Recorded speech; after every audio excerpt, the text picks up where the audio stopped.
எல்லாருக்கும் வணக்கம். Cheese kitchen click பண்ணதுக்கு ரொம்ப ரொம்ப நன்றி. இன்றைக்கி வந்து ஒரு சூப்பரான சைட் டிஷ் தான் பார்க்க போகிறோம். தக்காளி குருமா.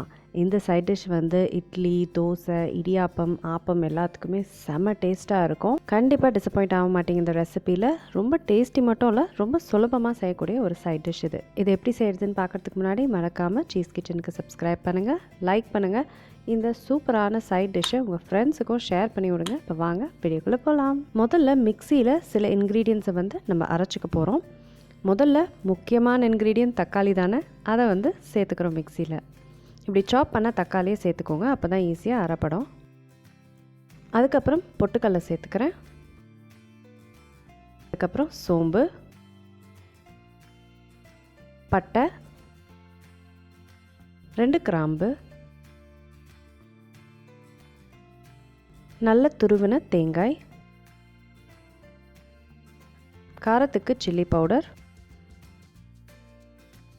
கரம் மசாலா, இது ரொம்ப முக்கியமான ஒரு இன்க்ரீடியண்ட். அதுக்கப்புறம் உப்பு. இப்போ இதை தண்ணி போடாமல் அரைச்சிக்கணும், நல்லா மையாக அரைச்சிக்கணும். அரைச்சிட்டு நான் காமிக்கிறேன்.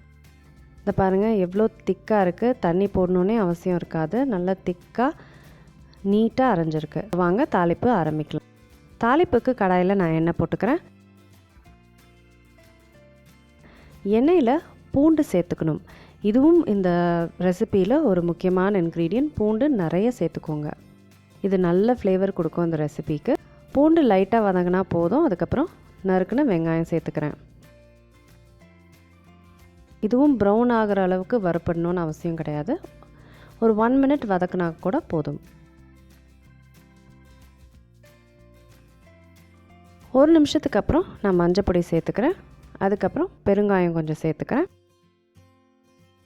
இதை வந்து நீங்கள் ஒரு 15 செகண்ட் கிட்ட வதக்கினாலே போதும்.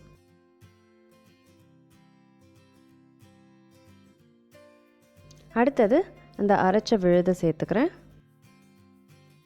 இந்த மிக்சியில் கொஞ்சம் தண்ணி சேர்த்து மீதி ஆட் பண்ணிக்கிறேன்.